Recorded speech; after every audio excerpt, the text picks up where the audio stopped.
श्री सरस्वती मैया की जय, श्री कृष्णचंद्र भगवान की जय। देखिए, आज हम चर्चा करने वाले हैं मलमूत्र त्याग और शुद्धि के नियम। मलमूत्र त्याग के बाद शुद्धि के क्या नियम हैं, उन पर चर्चा करने वाले हैं। मलमूत्र त्याग और शुद्धि के संबंध में शास्त्र में कुछ विशेष नियम भी लिखे हैं। ये शास्त्र की बातें हैं। बहुत सारे कहते हैं कि ऐसे व्यक्ति को बाहर निकाल दो ग्रुप से, तो जिनने शास्त्र ही नहीं पढ़े वो तो ऐसी बातें करेंगे उठपटांग। बाकी देखिए, आस्तिक जनता उन अति उपयोगी नियमों का पालन करके अपने स्वास्थ्य को सुस्थिर रख सके, एतदर्थ हम उन्हें भी यहाँ लिखते हैं। देखिए, हमारे शास्त्रों ने हमको स्वस्थ रखने के लिए छोटी से छोटी चीज़ों को मलमूत्र त्याग तक के नियम बताए हैं, उनसे शुद्धि के नियम बताए हैं। तो देखिए, न सोपानत को मूत्रपुरी से कुर्यात आचारादर्श में कहा गया है, अर्थात जुर्रा और डोरे बंदा फुल बूट पहनकर मलमूत्र का त्याग नहीं करना चाहिए। कोई भी बंधन लगा हो उनको पहनकर मलमूत्र का त्याग नहीं करना चाहिए।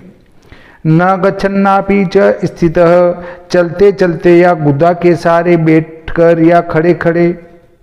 फिर नानंतवासा कुर्यात, बहुत से कपड़ों से लदे हुए मलमूत्र का त्याग नहीं करना चाहिए। यथा सुख सुखः कुर्यात, अर्थात वायु की गति और बैठने में सुविधा हो वैसे बैठकर मलमूत्र का त्याग करे। यावत् साध्वीति मन्येत तावत् शौचम विधीयते, प्रमाणम द्रव्य संख्यावान शिष्टेरुपदिश्यते, देवल ने कहा है।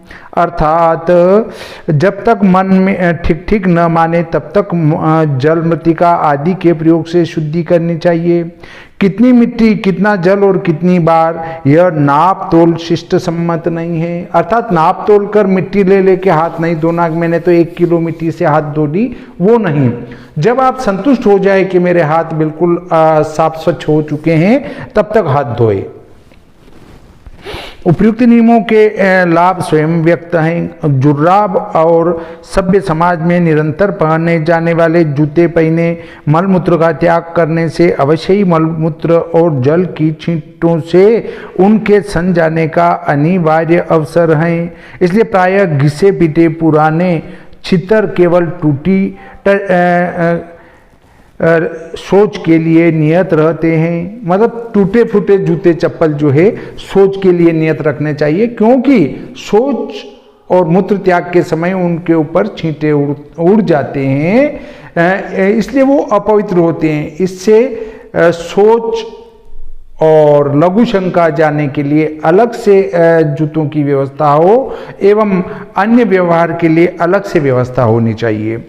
चलते फिरते और खड़े खड़े होकर किंवा गुदा के बल बैठकर मलमूत्र का त्याग भली प्रकार नहीं हो सकता। यूरोपियन ढंग की ऊंची उठी कमोड लेटरिन का प्रसार और खड़े खड़े पेशाब करने की आदत मिस्टर कुतुबुद्दीन के चेले चाटों को ही शोभा देती हैं। बहुत से कपड़ों से लदे सोच में तशरीफ ले जाना निसंदेह मकड़ी की भांति अपने तने जाल में स्वयं उलझे रहने के बराबर हैं।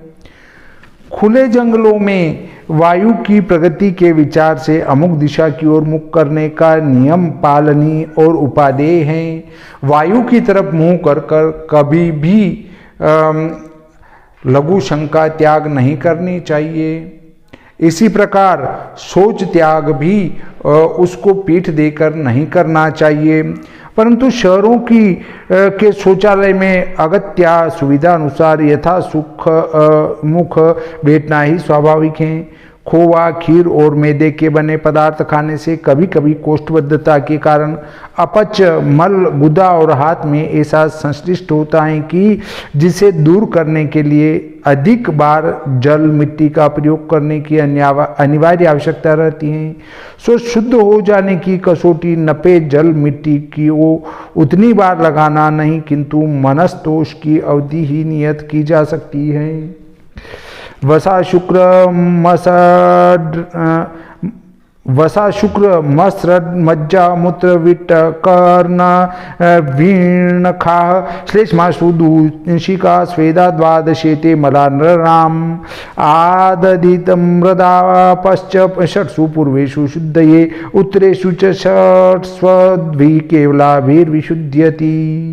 बोधायन ने कहा है, अर्थात चर्बी, वीर्य, रुधिर, मज्जा, मूत्र, विष्ठा, कान का मेल, नाखून, कफ, आंसू, आँख की ढीड, आँख की जो वो मेल आता है वो पसीना, ये 12 मल मनुष्य के होते हैं। इनमें पहले 6 मलों को साफ करने के लिए जल मिट्टी दोनों का प्रयोग आवश्यक है।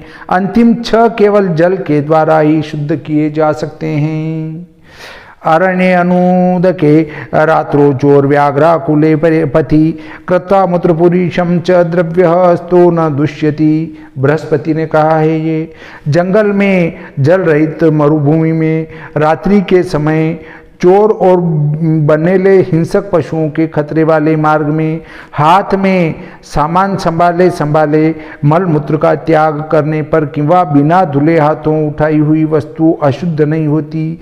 ऐसे आपद धर्म काल में केवल सूखी मिट्टी मलने से ही हाथ शुद्ध समझने चाहिए और अपने स्थान पर पहुंचकर शुद्धि कर लेनी चाहिए।